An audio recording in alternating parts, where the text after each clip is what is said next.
I took this really wonderful educational psychology class. Learning is more similar to an elliptical coil. You feel like you're improving, you're moving up, but honestly, you're usually traveling back to the same lessons. It just looks different, or it feels less painful, or you learn another aspect of it. That's a really nice way of putting my orbiting around my failures. Right. And like, where you just like kick yourself and you're like, why do I feel like I'm learning these lessons? I have to learn these lessons over and over again. And it can feel so defeating. Right. And it's very liberating then to imagine this coil rather than this sort of like forwards and backwards. What if my coil is pointing downwards in a downward spiral? Right.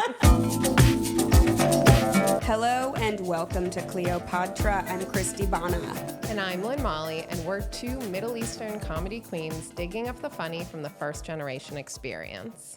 Our guest today is inimitable and very impressive. She was named one of Variety's 10 comics to watch, one of Vulture's comedians you should know. She was part of SF Sketchfest, as well as Netflix is a Joke. She runs a show called Self Help Me, and you can also catch her on Netflix as part of The Brother's Son. Wow, that's so impressive. Please welcome Ms. Jenny Yang. Yay! Thank you for having me. Thank you so much. I live for impressive intros like that. This is my reason for being. I was on your website this morning and was like, wow, this is amazing. It's also very well designed, I must say. Is it? Yes. Oh, thank you. Did you do that yourself? Yeah. Wow. I've done everything myself forever. It looks impeccable. It looks really good. Thank you. Is that not and that's all the time we have. Good night. Just wanted to compliment her website. So I didn't realize until today that you are a native Angelina. Oh, I mean, kind of like, I guess native I grew up is here. Sorry, yeah, native Angelina means you were actually born here. I guess somebody who grew up here. Yes, I did. I work in Hollywood and I grew up in Los Angeles. Yeah. Christy also grew up in Los Angeles. Where? Yes, in Westwood. Incredible. Yes. So Los Angeles. So Los Angeles. Yeah. So Westwood, and I grew up in Torrance. Okay, yes. Which is not very Los Angeles, but LA County. Yeah. And the part of the South Bay. Absolutely. That commute though. Yeah, hard no, we don't like that. Remember earlier when I forgot what native meant? Okay, so this podcast, as we discussed, is about first generation and immigrant stories. Can you tell us a little bit about how you came to this country and what the context was with your family and yourself? Yeah, I moved to Rosemead, LA County, San Gabriel Valley, when I was 5 years old. And I came with my two older brothers and my parents. My two older brothers were much older than me, 10 and 9 years older. And so I was just a little baby, soft, fleshy little baby, ready to take on America. And so... do you have a recollection of the move? I do. My dad worked for China Airlines, and they were having him open up the cargo division of North America in LAX. And so he came here first to sort of scout it out. And I think many months later, the whole family moved. And I just remember missing him so much because I was like, wait, all of a sudden, why is father gone? You know what I mean? And then when I arrived, I still have a very vivid, visceral memory of like it being kind of cool, and it was late at night, and the jet engine was just cooling down, and he like met us on the tarmac, and I like ran up to him. I was like, Daddy. Truly the source of all of my daddy abandonment issues from that moment on. But we moved to Rosemead. Then my dad was like, this is so far from LAX. I don't know if any of you know the geography, but so we only stayed there for a little bit. And he was also like, oh, there's too many Taiwanese people, because that's where I'm from, Taiwan. There's too many Taiwanese people here. Your brothers are never going to learn English. So we moved closer to LAX. Wow. I know, that was like a joke that he would make. We moved to Hawthorne, which is very close to like El Segundo and LAX. Yeah. And then my brother got beat up as the only fresh off the boat kind of immigrant from Taiwan who went to Lusinger High School, which is definitely not Asian. And then briefly we were there. Then we moved to Torrance, and that's where we grew up. So in Torrance, there's many more Asian Americans, Latinx, Black folks, Pacific Islanders. The white kids wanted to be like us, honestly, not going to lie. it was that diverse. Cool. Yeah, and so I fully identify as an immigrant. I remember very vivid memories of what life was like back in Taiwan versus now. Also because, I came when I was 5, but because my dad worked for China Airlines, I was able to have a free ticket to go back to Taiwan every summer from age 5 to 14. So you did that? Yeah, and my parents didn't speak English really at home, and so I was able to retain a lot of my my Chinese language. So I feel so fortunate to have really the best of both worlds. Yeah. So you're fluent. Pretty fluent, yeah. Wow. And Yeah. then what form of Chinese do they speak typically? Mandarin. Okay. Thank you for asking. Truly a woman of the world. Yeah. I speak Mandarin. A little bit of Taiwanese because, like, my grandmother on my mother's side, who on my mother's side is multiple generations in Taiwan, only spoke the Taiwanese dialect or Japanese because of colonization, and but not Mandarin. And so between birth and age 5, my grandmother took care of me, and so I still have a pretty strong ear for Taiwanese, which is essentially a Hokkien or Fujianese dialect, like across the Strait of Taiwan, which is an island off of the mainland, the Fujian province. It sounds very similar, the dialect. Yeah. Would you ever do stand-up in... Chinese? Yeah. No, probably not. I mean, I actually headlined my first comedy club in Taipei recently in English. Congrats. Wow. Yeah, it was so fun, and there's so many people in Taiwan who know English really well, and so I had such a good time. And the joke was like, yeah, we sold out. It was standing room, and they were like, yeah, honestly, the habit is that a lot of the expats and like the Westerners, they're very last minute when it comes to buying tickets at these comedy clubs. So all the pre-sale tickets went first, and they're usually Taiwanese people. So I actually wasn't really performing to a bunch of expats. Wow. It was mostly Taiwanese people. So anyway, inside baseball. I always find it very interesting to perform in front of Arabs who have actually immigrated from the Middle East, because I'm first generation. And I'm always like, they're going to know I'm an imposter. They're going to know I'm a fraud. But then they embrace it because they get it. They get my story and how it's different from theirs. So Yeah, and I feel like what I got was a real sense of like homecoming and welcoming, right? Like that maybe our fears shouldn't be as strong because they understand that there is a diaspora, that the people have different migration stories. And I don't know, I think just to make an effort sometimes, this is how starved people are, when you're not white and you're at a comedy club, you're so starved for that kind of content that, like, if someone is just somewhat embracing the culture, they're just like, ooh, I love it, Totally. That's my Totally, I experience. get it. I went to a very white middle school and high school, and in middle and elementary school, there was one Armenian girl, and we were like, "I'm Egyptian." You clutched on each other? Yeah, and we were like sisters, and it was like, not even a little bit, but that's like So what different. happens. Yeah. Christy, is that not how this podcast came to be? In Pretty the much. same manner? You're Arab, I'm Arab. Okay. Yeah, we found each other, and we were like, okay. In Your Los hair Angeles- is my hair. I love that. I feel like hair is a very connective tissue between Yes. different cultures. For Yes, sure. people absolutely ask us at the Comedy Store if we are sisters, and we are like, yes, nope. If you're gonna book us more, yes. And we're gonna do a little act Ooh, together. that would be cute. Sisters, never were there such devoted sisters. Yes, I love that movie. That's one of my Even though favorite it's movies. so white. Are we gonna get sued for copyright infringement? No, this is a comedy. This is all parody. I would say let's hope so. That would mean, More publicity. yeah, Put us back exactly. put us on the map. So we're going back to Taiwan like every year. Every and summer between age 5 and 14. I Wow. know. So you really retained a connection there. What was it like sort of navigating being in between both? I think very early on I realized that I'm American. Yeah. Like, assimilating quickly as a young child meant that this is the home I identify with. I would miss aspects of Taiwan, even though I got to see it a lot. But I think for the most part, there wasn't any kind of crisis around that. The only thing that I really miss growing up that I felt very jealous of other people about is, when you meet people who have like family reunions. Yeah. Where they're like, I have so many cousins and so many people that are just in my hometown. I never had that. It was just my mom, my dad, and my two brothers. And my two brothers were my first bullies. So let's be honest, wanted to get out of that house. So, I didn't have my cousins or uncles and aunts to like ask advice from, or like get information about how to like live in America. They were all in Taiwan or mainland China, When you are in Taiwan, do you feel like they treat you as a tourist, or do they treat you as one of them?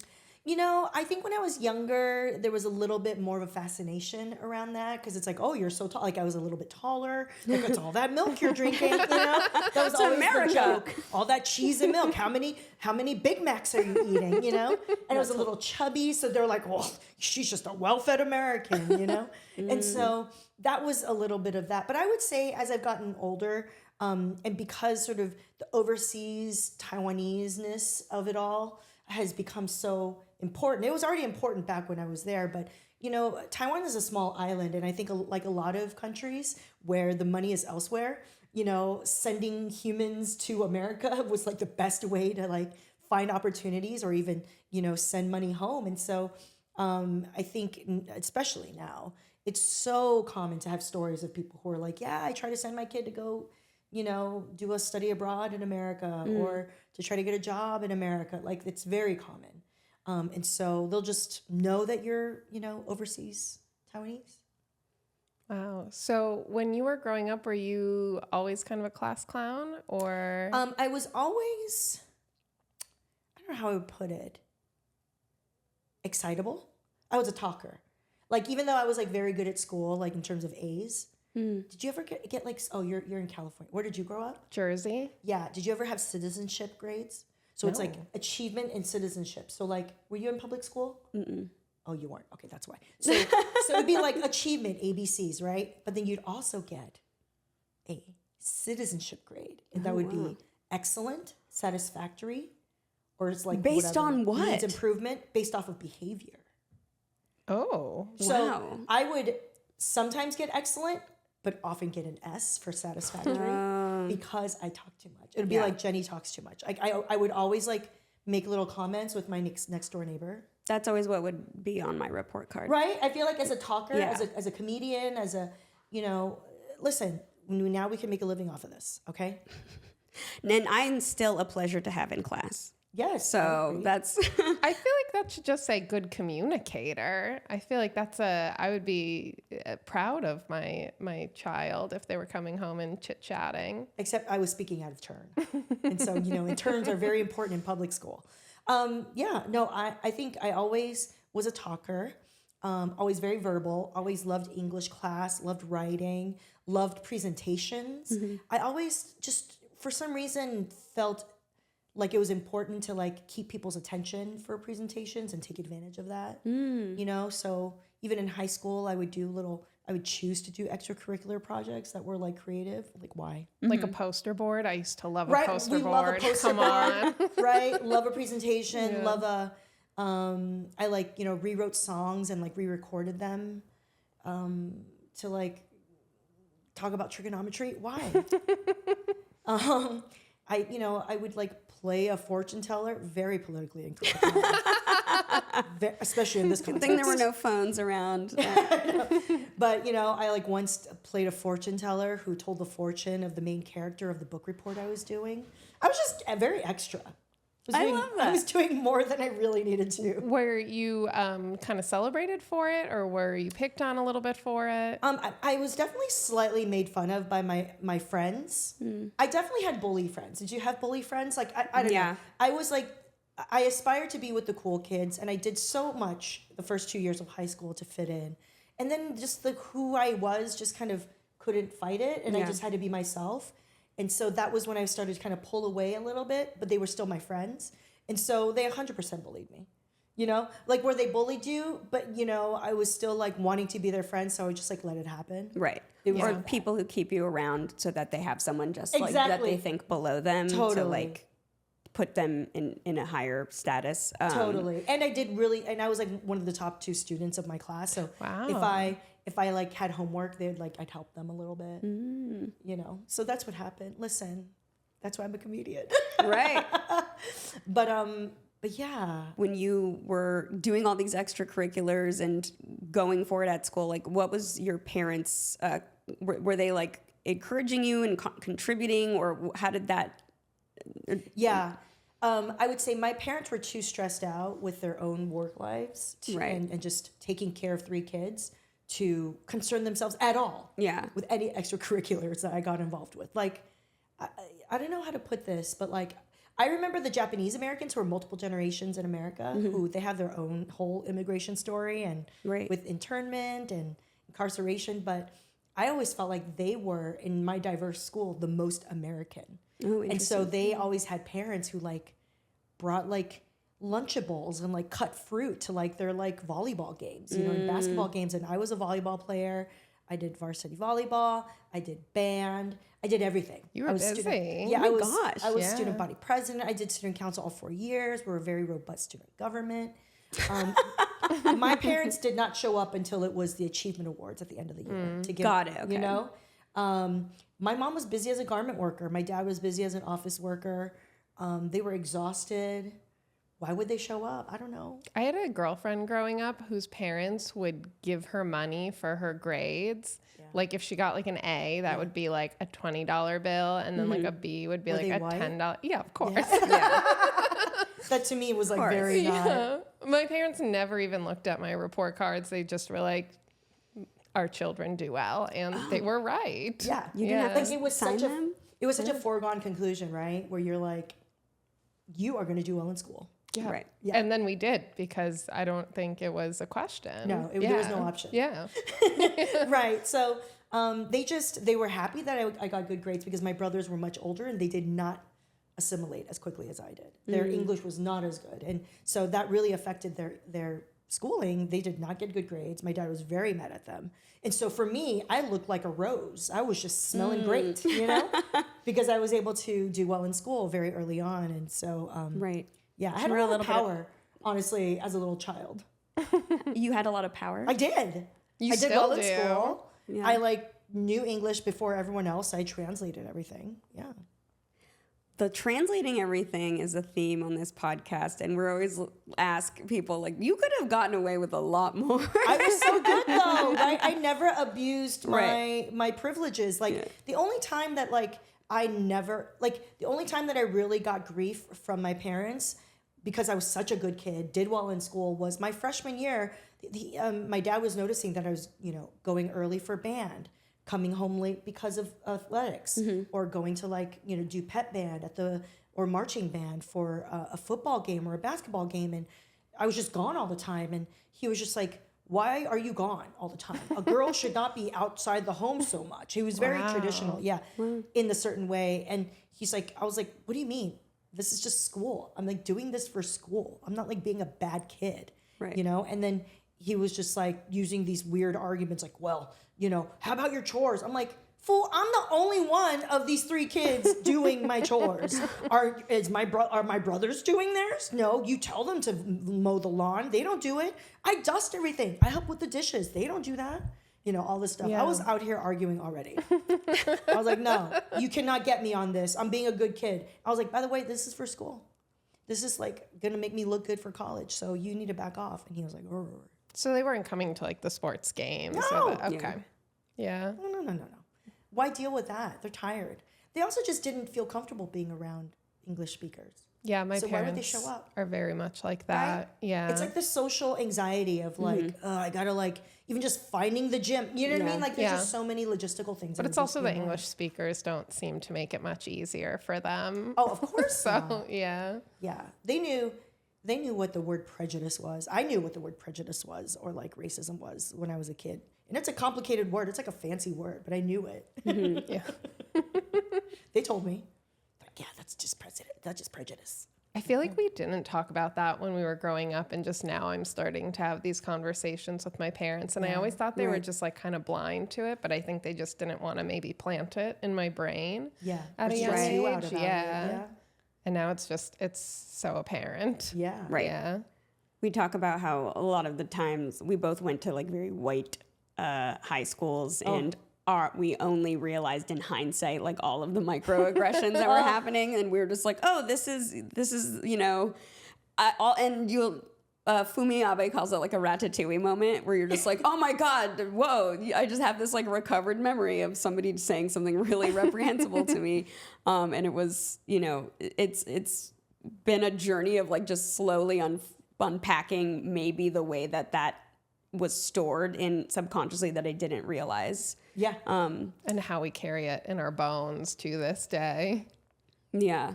Yeah. I mean, you can, all of a sudden someone says something and then you're like, wait a minute, why is this reminiscent? Wait a minute, why am I shivering? It is a good ratatouille moment. It's just a trigger. I feel like number one, my heart goes out to you for having grown up around mostly white kids. I did not know that. I did not know that trauma. I thought you were going to say I did not know that before I agreed to do this podcast. No. I did not know what it was like to be observed as a minority until I went to college, which is a very white majority college called Swarthmore outside of Philadelphia.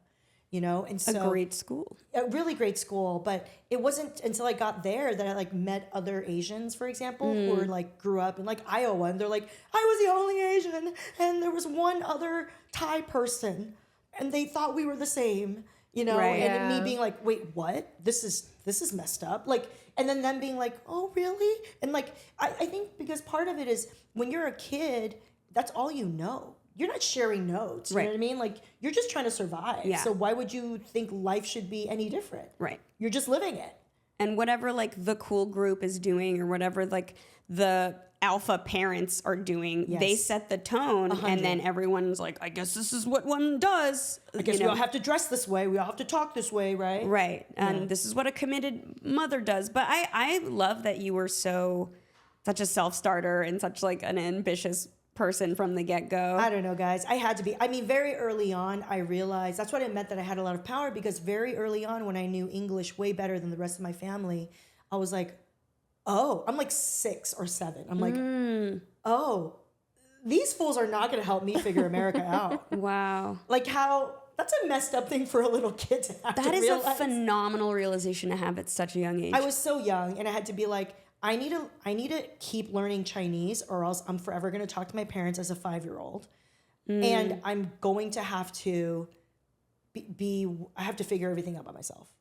And so I journaled very early on. Journaling was very helpful for me to like talk to myself and like coach myself and like nurture myself emotionally, because I knew my parents were not going to do that for me. My brothers for sure were not going to do that for me, So do you still have your journals from I think so, yeah.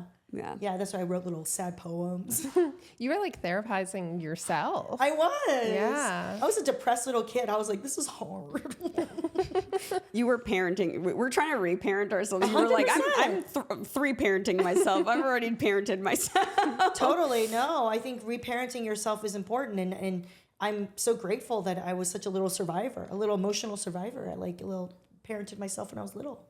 Do you identify as like an achievement-oriented person? Yes, very much so. And do you feel like that? I'm saying this as just I'm re-examining my relationship with achievement right now. Tell me more. In what way? So I was an attorney before I was doing comedy, Lord. and so I was on a very similar like class president, straight A's, whatever, and having transitioned into this industry where it is not linear and it's hard. It is a lot harder to like ground your identity in whatever you happen, like your job title. Yeah.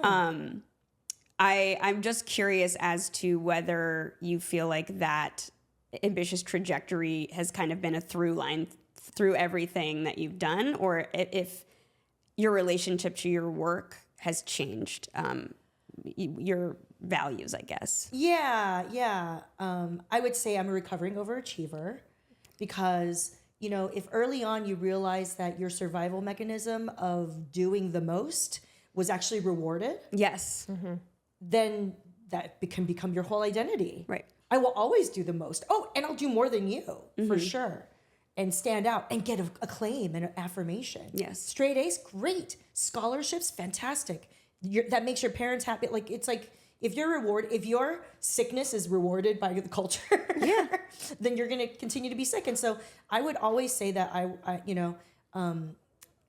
there's no substance abuse in my family, but I definitely feel like we were addicted to survival and achievement, if that makes any sense. And so I by the time I got to college, it was my first time I hit a wall where I said, oh, yeah, the world is not going to always be school. And I need to figure out why I use myself up for other things and not take care of myself. It was a big learning curve. And that's when I went to therapy for the first time. In college? In college. Oh, wow. Yeah. It was free for us at the Swarthmore Health Center. Thank you. Link in bio. I know, right? No. Yeah, and I think that was when I realized, I was like, you getting A's is not going to be life. Right. You know? It took me far after college to realize that. Yeah. I'm not kidding. And like I think believe that. I think I'm like maybe like last week. I just realized no. Yeah. Sooner than that. But that's really amazing. I mean, that doesn't surprise me. If you had to be figuring things out and you knew that about yourself when you were 6 years old, it follows that you would have had that realization sooner in life as well. Yeah, no, and I don't think you should beat yourself up because we're not built to know ourselves. We aren't. We are not built to know ourselves. We did not probably get modeled human beings in our household who cared about knowing ourselves well, you know? And so that's why I'm a creative. I became a creative because I realized, you know, I want to shift my values to value humanity and my humanity more than achievement. Yeah. Now, have I achieved things in my creative work now? Yes. Yeah. And I love it. But it's still a struggle to be like, how do I take away my attachment to achievement / success while still enjoying the process of the creative arts that I have committed my life to, you know? Yeah. And so, it's really hard. I think, you know, and that's why when I started to do a lot of touring in colleges and universities, I would give talks, I would give workshops.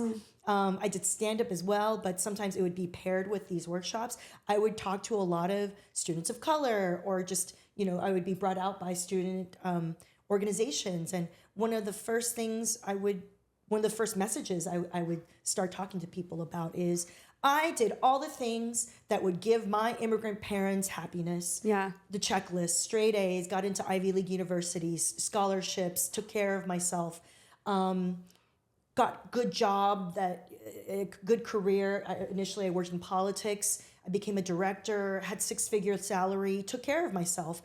That would make them happy, but I wasn't unhappy. And so I'm going to tell you right now, as these college students who are striving to achieve all these things that I've been able to achieve, this is not it.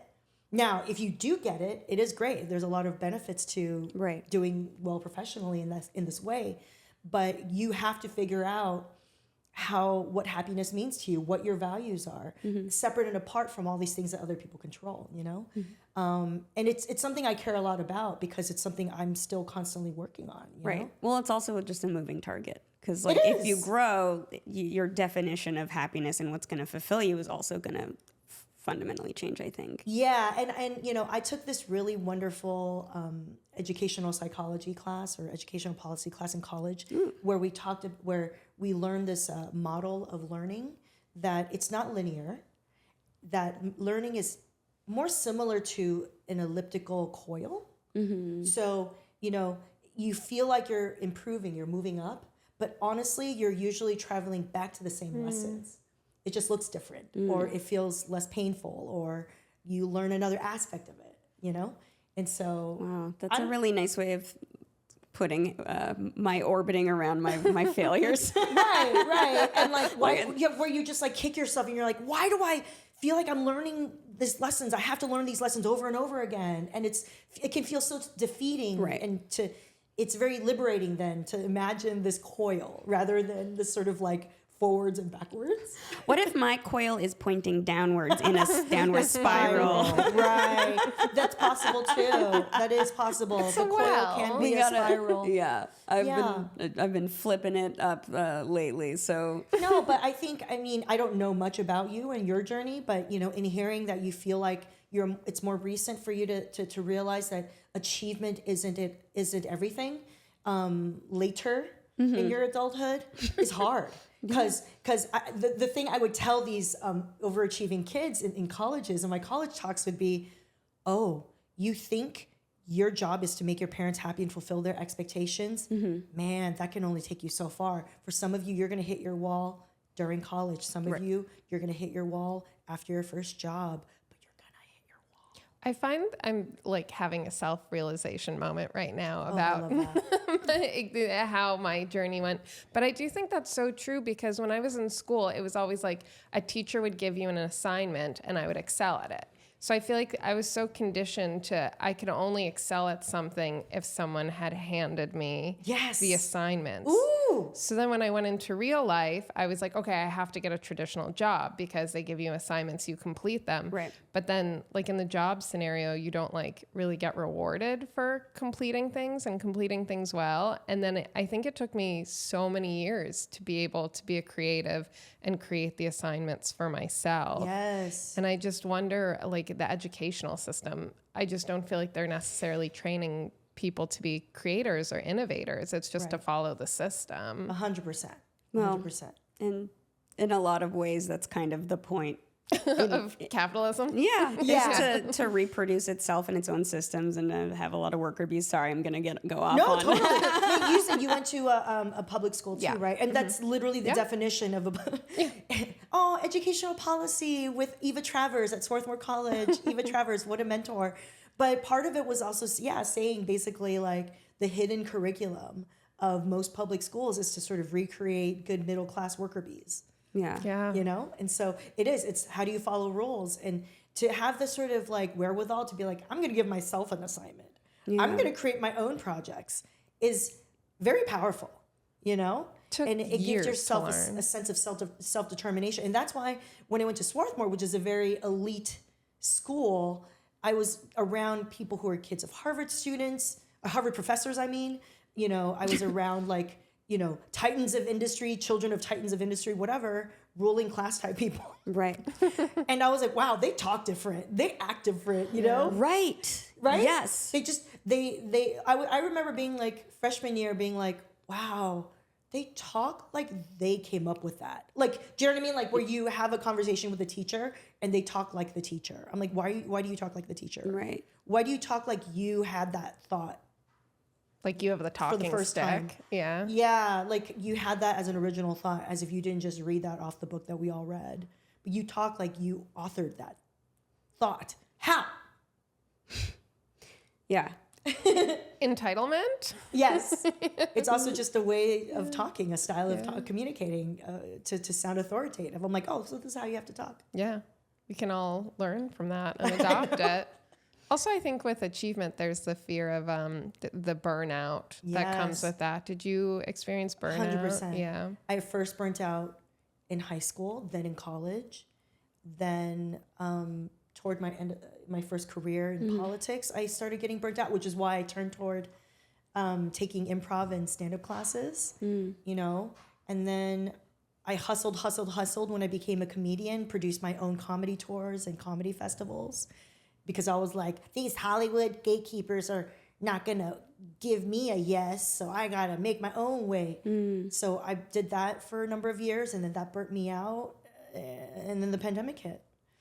So when the pandemic hit, I was like, oh, I'm tired. I need a rest. I can't. I was not one of those people during the pandemic who were like comedians who was like, let's go, rooftop shows, let's go. Right. More content created than ever, That was not me. Do you see a commonality in what kind of helped you transition out of burnout? Like, what did you... Yeah, getting a lot of resources to kind of help me with my internal tools was helpful. Before I quit my first career in politics, I was an organizer at a labor union of public employees. Wow. Yeah. At first it was policy and lobbying, and then it became research, and then it was like whatever. But I did all the stuff. Luckily, I had good insurance, and I was able to go weekly to therapy. Ugh, what a treat. And then I was able to unpack a bunch of things and realize that like I wasn't really happy at work.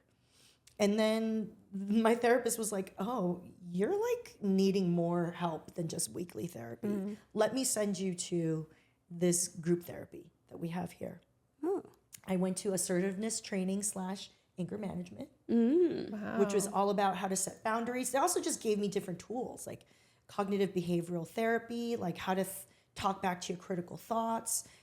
We worked on mindfulness meditation, how to relax our bodies. We gave ourselves little self-care assignments that we held each other accountable to. I learned about addiction, family medicine, and how sort of addiction models of families affect things. So many things. Wow. Yeah, and it really helped me a lot. It really equipped me to be more aware. I also am a lifelong lover of self-help books, the reparenting of myself. Yeah, so, you know, I love reading a book. I was always very good at reading a book and learning things. So I was like, you know what? Why not myself? We don't come out with a user's manual, so let me just see what these other people have said about what it's like to be human. And so I did a lot of book reading that helped me kind of figure out, oh, right, I deserve to assert my needs, Yeah. you know, in my personal relationships and in my professional relationships. So, yeah, a lot of self-care. That's amazing. I feel like as you were speaking, I was just thinking about how so many of those things are inaccessible to the average person, and how it's, you know, we now live in a society that's kind of wired towards burnout, and people are always in survival mode. 100%. And that's why I think your show is so brilliant, because the wellness industry has boomed as like a band-aid to that, but it's all very superficial and not actually addressing like the core traumas of capitalism, I guess. But I love self-help books and self-development. I call them personal development books. But can I ask you what your favorite, like, one or two books are? Yeah, I have my foundational books that I like that help me so much. One is The Artist's Way, a classic. Of course. Classic. Incredible. Another one is Loving Him Without Losing You. Ooh. An incredible book. They're all terribly titled, especially the older ones. You know, they all sound kind of old-fashioned, but it's a lot of it's a good book for disappearing women. Whether you're socialized to sort of not exist and not care about your own needs, or if it's just like kind of you have codependency issues, right? I don't know, look it up if you don't know what that means. Where you lose yourself in relationships. That was a good one. Also, Why Does He Do That? I always tell people about that book.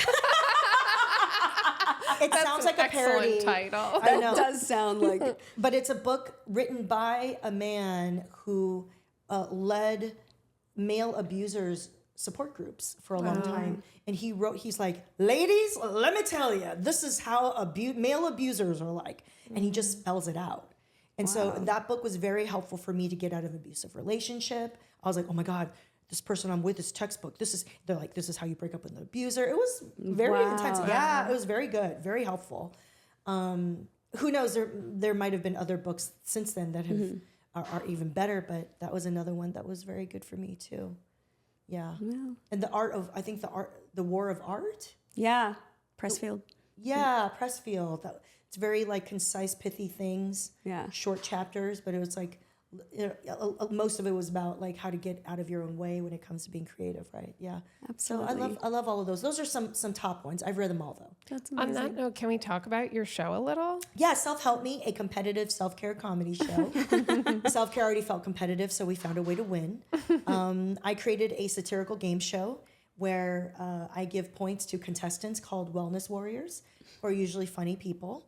And we play low-stakes trivia games about a topic of the month. And so we've covered things like burnout, breakups, your finances, being fit, daddy issues. This next one coming up June 13th, I don't know when this is coming out, but June 13th, it's going to be about the wellness trend that is white women. Yeah. So it's exciting. And then next month for July 11th, we're going to do home and office organizing about decluttering. Yeah. Ooh, I love a good declutter. Has Gwyneth received an invite to this show yet? No, you know what? Her husband, Brad Falchuk, was my employer for The Brother's Son as an actor and as a second season writer. I was a TV writer for season 2 before we got canceled. He knows that I have this show. He knows that it was inspired by Gwyneth. He's like many things that are inspired by Gwyneth. And I was like, I don't know. I'm not quite sure I'm ready to try to extend an invitation. I've technically hung out with her a couple of times. Oh. I know. Seems like you got to get her on the lineup. Someday. Yeah. Someday. But manifest it. She will be mentioned in this white women wellness. I mean, if you didn't, I would doubt the very foundations of this institution. I mean, she's kind of the godmother of white woman wellness. 100%. Triple dubs, as I call it. Yeah, that's right. Triple dubs. Not the World Wide Web, but white women wellness, you know? I feel like what inspired me to do the show was I wanted to do it right before the pandemic. It was originally scheduled to be March 19th of 2020. Wow. Terrible time. Yeah.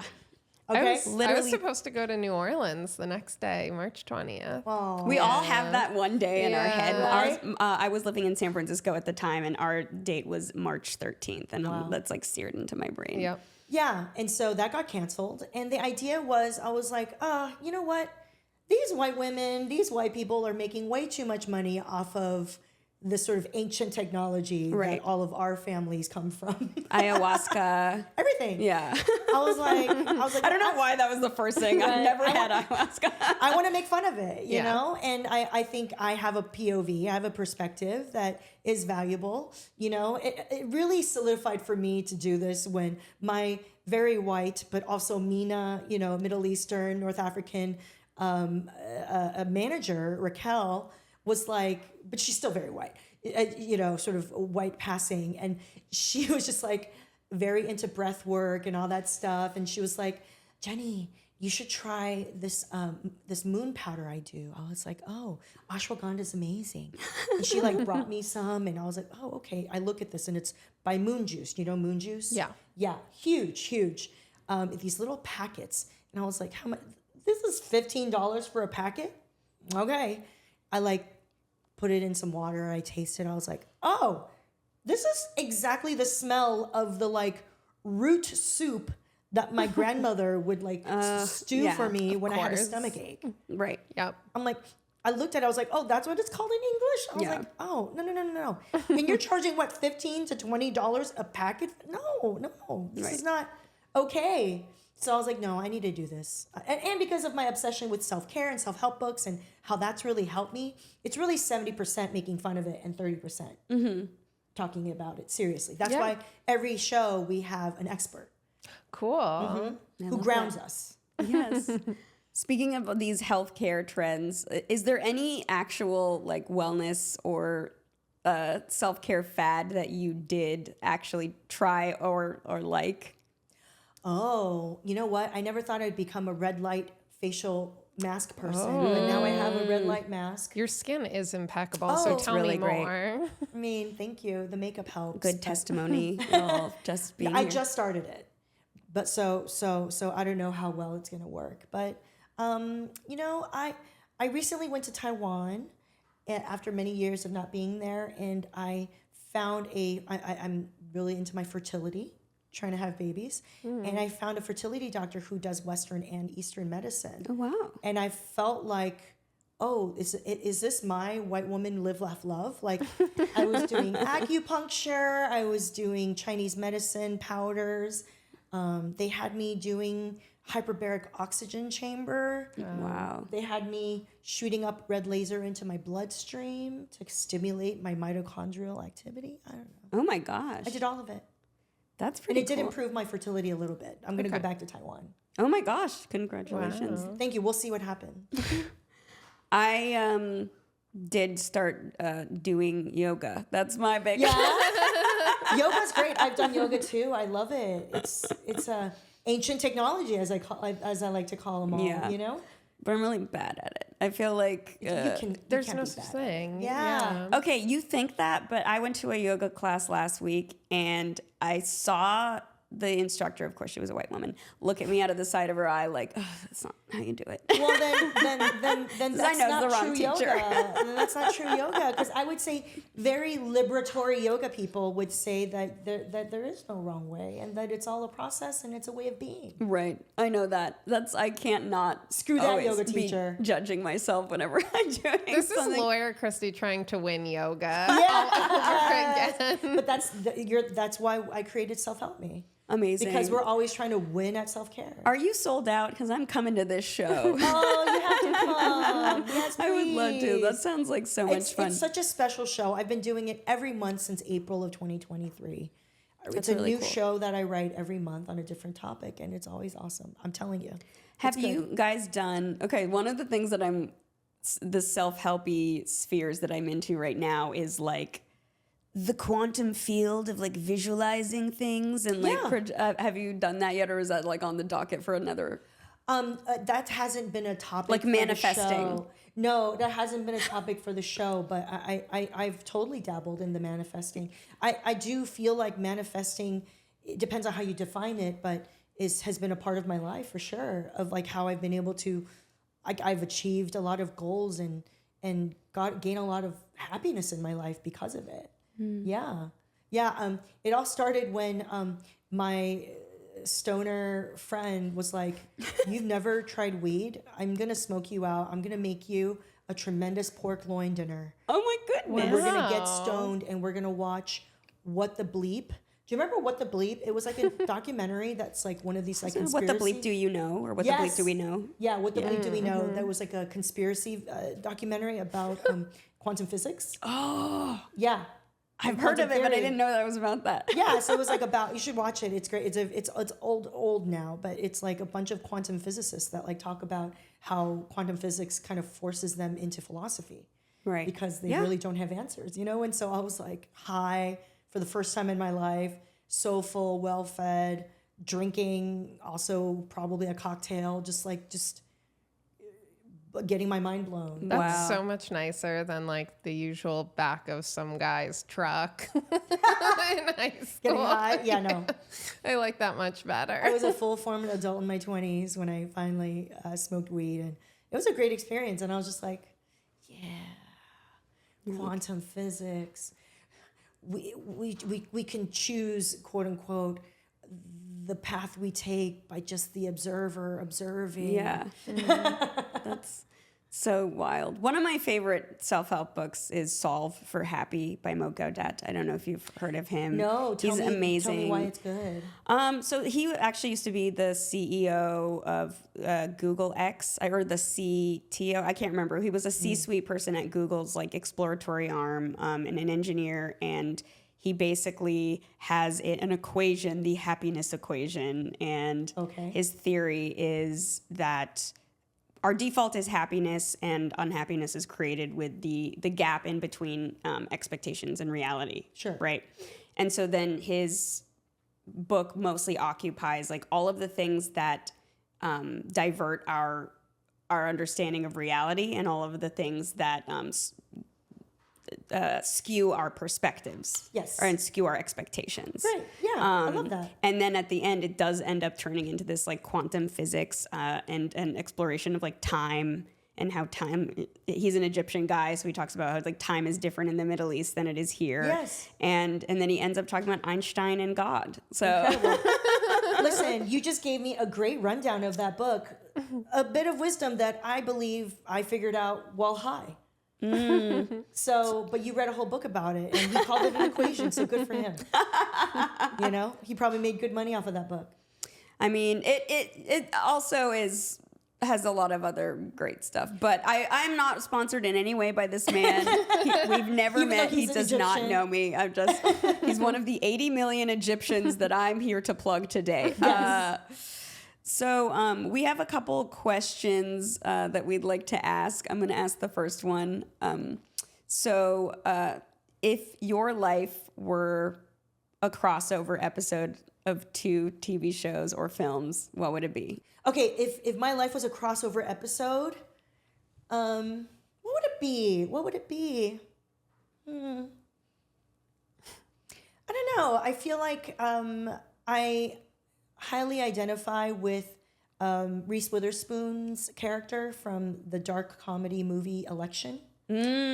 Tracy Flick. Excellent Tracy movie. Flick, you know Tracy Flick, Yeah. a very type A overachieving icon, the unhealthy kind. Yes. The unhealthy kind of icon. Yeah, so it would be between her and another Reese Witherspoon movie, Legally Blonde. Amazing. Because now I am a natural blonde Asian, and I love that like those 2 characters, Elle Woods and Tracy Flick, are like both sides of it's like the shadow and the light of my personality, which is an Enneagram 3. For Enneagram, Yes, 3. For anyone who follows the Enneagram. Is that the 3 is the Achiever? achiever. That's mine. Look at us. Oh my We're just a bunch gosh. of, we're all Yeah. 3s. But 3 wing 4, right? Because of the creative, or Maybe. Okay, I'm a 3 wing 4. I think I might be a 3 wing 2. Okay, yeah. Yeah. You can have wings. Anyway, and then we also there's instincts. It's a whole thing. Yeah. So I would say I love the sort of confidence and delusion of both characters. You know, but of course with Elle Woods, you know, she did have the mindset to not just think about herself, but think about how she could be of service. Right. You know, and so I feel like that's very me. So I take it Reese Witherspoon's playing you I mean, I guess so, with but a very culturally inappropriate mask on. right. I think an Asian Reese Witherspoon, whoever that is, could play me. I think Kelly Marie Tran could play me. She's a friend of mine. She's great. I could play me. Yeah. You can play you. Absolutely. Christy's going to be played by Stanley Tucci. Is that right? Yes. Yeah. We open up the question energetically. Like, Yeah, I like that. Yeah, so if that means I'll be very attracted to you. We all will. Isn't he so just such a dish? He's very sexy. Me and my girlfriends have a theory about we call them the great equalizers, and it's like people who are attracted, like no matter what your type is, Right, you are type or attracted gender, to this person. totally. Yeah. I also generally too he is a type of mine, which is a slightly melanated man with a prominent nose. Yeah, I love a prominent nose. Me too. Do you like an Adrian Brody? He's my Not that prominent dream. though. Oh, I like because he prominent, also is prominent with a strong level of skinniness, which I tend to like a thicker man. If that makes any sense. I tend to like a string bean. So Oh, string bean? Yeah, Okay, yeah. yeah. So I think like a prominent nose and kind of a nice solid thickness. Is this the direction you wanted this podcast to go? Not at all. Not even a little bit. But you know what? We do love Stanley Tucci, and we stan. We stand We Stanley. stan a Tucci. So Lynn's gonna ask the next question. Cleopatra, she was known for her legacy as a scholar, a politician, a leader, an art historian, so many things. What do you want your legacy to be, and what would you like your epitaph to read? Oh, wow. Yeah, no pressure. I know. I would love my legacy to be that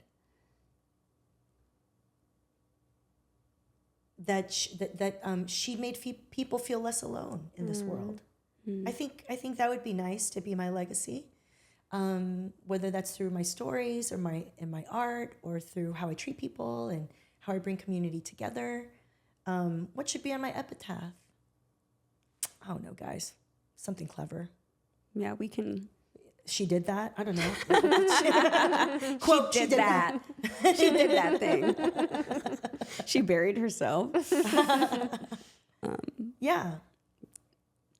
I'm okay. Can I just be really honest with you? I'm like a little starstruck, and that's why I'm nervous. Oh my God! Why? I've been like freaking out this whole. Why are you freaking out? Can we hold hands?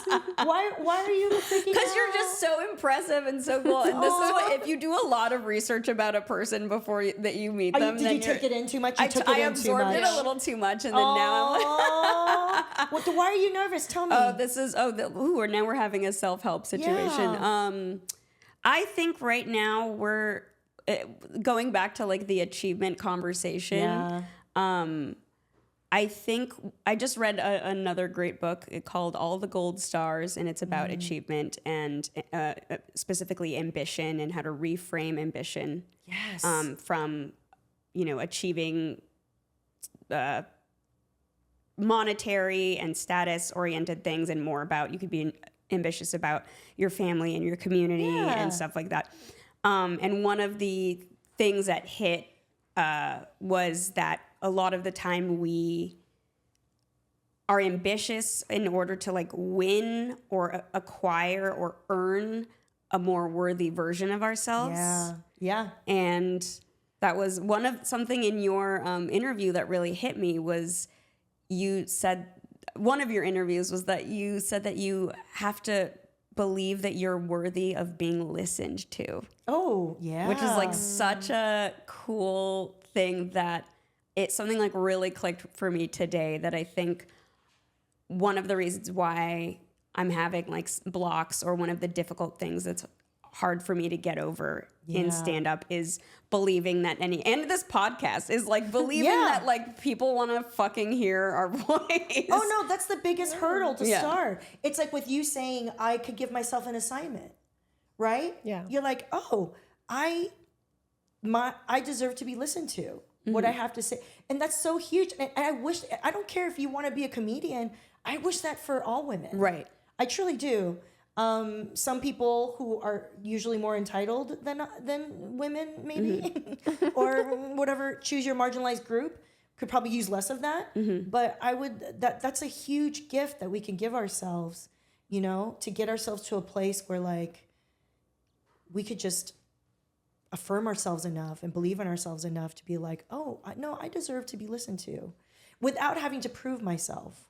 Right. I think that's what's hard. And I feel, and I'm so sorry you felt scared or overwhelmed. I know, it's not your fault. No, You're no, just no, a no, no. brilliant, amazing person. but And so I was just like, oh my God. whatever it is you conjured in your head about how you needed to be, let that go. You don't have to be anything but yourself. And you're doing great. I didn't even know you were nervous. Yay, we did it. So also in the meantime, fake it till you make it. Delulu is great, and I hope you can feel at peace with that. It's still something I struggle with. It's still something I struggle with. Like this year, I finally felt more myself and more like, oh, I think I'm going to make more content again. And I've had to kind of go through my process of being like, what am I trying to say? How can I be of service? Why should people listen to me right now? Because I stopped speaking out as publicly since 2020, honestly. Right. I used to do more like media stuff where like if something happened with Asians, they're like, Jenny, what do you think? I'm like, oh, what a privilege to be asked. But also it was like getting stressful. Yeah, to be Why the is that spokesperson. your burden? Yeah. And I was like, I need a break from this. I just want to talk about self-care, wellness. Yeah. So now I'm in the process of setting up my own home studio, all these things. And so I feel that still, I feel like it's one of those spiraling constant lessons. How do we remind ourselves that we're worth listening to, that we don't have to be a human doing, we could be a human being, that whole saying, And so, look at us just sitting here existing, being worthy. The hardest part is that I do genuinely believe that some people are not worth listening to. No. It's hard to just tell everyone, like, so go ahead. But I feel like that's good. That's good that you're aware of that. But then I would ask of you, what is that getting in your own way then of that belief? If you believe that only certain people are willing to be judged and not be listened to, then maybe you might turn that judgment on yourself too. Oh yeah, absolutely. Right? And so I'm just saying, what would it be like if you let that belief go? Maybe it might free yourself too. I definitely believe that we only judge people as harshly as we judge ourselves. Yeah. And it took me, something I learned a few years ago was like, hey, did you know that you can actually love yourself a little more and not have this high standard, and that will actually make you feel less judgmental of others, because you won't be like, well, I hold myself to this standard. And it's like, or you can just like have a more compassionate standard for yourself and hold them to that compassionate standard. I love that. Also, answer me this. How many times have you seen like an Arab musician or an Arab poet and been like, oh, there's another one? Like every time you see an Arab artist, you're thrilled, right? And I feel like that's the same for you, too. I don't know why that's so funny to just be like, ugh. Another one. Like They're everywhere. there's so few of us who are making noise that let's be loud. Let's have a podcast, even if the men on the internet don't want it. I think that's very exciting. true. Yeah, I love that. I feel like even if you don't feel like you can be in your own body right now, not judging yourself, for you to just do it anyway is so great. Right. You should feel so proud of yourself. I do, because once every 10 times I go on stage, I'm actually in my body. Good. And I had a show last night and I actually like felt really good about it. And I normally am one of those people that's like, oh, well, this didn't go right and I didn't say this well. And we Right. always hold ourselves to the standard of like our best set ever. We're comparing Sure. everything to. Or your idol, whoever you like idolize, right? You're Right. like, well, I'm not like so-and-so. Yeah. No, that's terrible. Let's not do that to ourselves. But also, have you ever thought about talking about this? About like the fact that like you judge people harshly and therefore you should probably not judge yourself and all that stuff? This whole thing? I should that we just talked about? probably start writing about it Because a I feel little bit. like it's freeing to be honest on Yeah. stage. It's like how do you feel less tense now that when you finally like fessed up to me right Yes. I think I did. Yeah. I think it was like a release of energy, of like Yeah. nervous energy. And I'm like, oh, okay. now? There. So I'm just saying maybe that'll work for you on stage too. If you Yeah. say the thing that's actually like preoccupying you, just say it, you know? Yeah. And then maybe you'll enjoy being on stage more because there was I would say when I was burnt out between 2018 up until even just like a year ago, I was not enjoying stand up. I was like I hate it. Why am I doing this? I'm not funny. I know objectively I can be funny, but I'm not funny right now. Yeah. I can't be doing this. Was there something particularly going on at that moment that made you feel?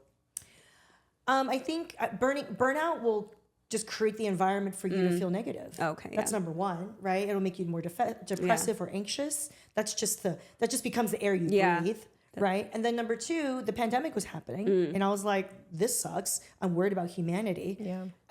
My dad was dying. He was very old, and he had dementia, and so I was dealing with that, and he was acting out and doing all the sort of negative things, like the sort of tough things that dementia people can do, and that was affecting my family.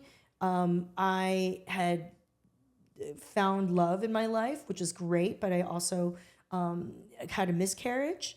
I also, in the last 3-4 years, I did 7 rounds of IVF that were not successful. Oh my gosh. So when you talk to like people who froze their eggs Yeah, a and lot like of- did like shots and hormones, imagine that up and down of hormones, but like 7 times. In the my last- gosh. So combine all of that. I was like, Why am I on what, stage? jokes are not important right now for me. You know what I mean? 100%. And so all of that in combination. And Wow.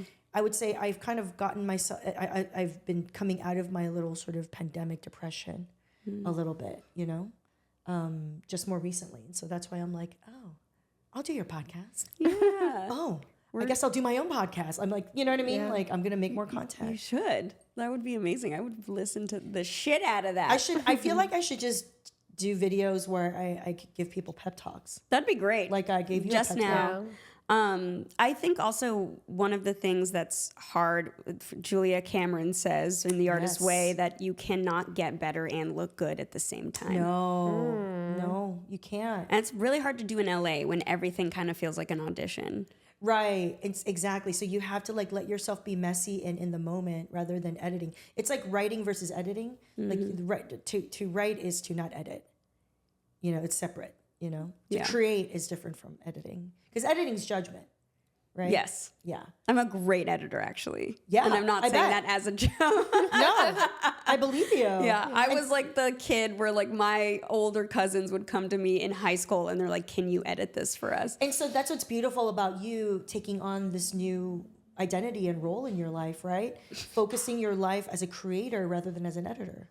You're trying to like probably exercise this muscle that didn't get worked enough probably for your liking, you know? That's a really good point. Wow, I didn't expect that I would come to this podcast with a new realization about myself. No, I love that. And that this was essentially we therapy. did have the self-help queen on. But this is amazing. Listen, I mean, I'm not saying that you need to cry after this, but you probably do. And I'm not saying that, you know, when you come to a self-help me show, you won't also have epiphanies, but I'm not saying that. I'm absolutely going to be there. I do have to say, though, it is one of the reasons why I wanted to do Self-Help Me, which is, like I said, 70% make fun of it. But I knew we were onto something from the first show because two separate people who were friends of friends had sort of through the grapevine sent me a screenshot of a text message. I was like, thank you so much for sending me to the show. It was so funny. I loved it so much. Went into my car, immediately started crying. The first show was about burnout. Yeah. Yeah. Wow. And every show, we always try to have at least one moment where it gets a little real and it's a drop of wisdom that you probably need to hear. And everyone just kind of goes, Yeah. what? That's my goal for every show. You're going to laugh. But every show, you're there's gonna going to cry in be your car. some kind of wisdom that will get you thinking or get you motivated, hopefully, you know, around Absolutely. the topic. That's amazing. And thank you for, I mean, one thing, if I may give you a great compliment, you've clearly done so much work on yourself. Like Absolutely. journaling, therapy, So self-help books, and just the way that you're able to metabolize all of this and then offer it to other people is a huge gift. Oh, thank you. You're going to make me cry. That's such a nice compliment. No, it's really impressive as well. So you. just thank you so much for your time and for being here. Absolutely. Why do you make me cry? So where can people find you? JennyYang.tv on my website that I designed. Thank you. Yes, and it's a nice Amazing. website. That's so immigrant first, Jen, to build everything yourself. Oh yeah, I'm an amateur flyer maker, amateur professional. But yeah, so please find me at JennyYang.tv. That's where you're gonna find the latest of everything. But also at JennyYangTV on Instagram and now TikTok. I'm slowly getting on that TikTok. I know. Get on it. The I hear it's moment going to be a real get big trend banned. next year. I know. The moment it gets banned, I'm like, let's get on TikTok. But yeah, Jenny Yang TV for everything. Yay. Thank you so much. If you like us, you know what to do. Subscribe, support us. Until the next episode, I've been Christy Bana. I'm Lynn Molly. And I'm Jenny Yang. Yay. Thank you so much. Goodbye.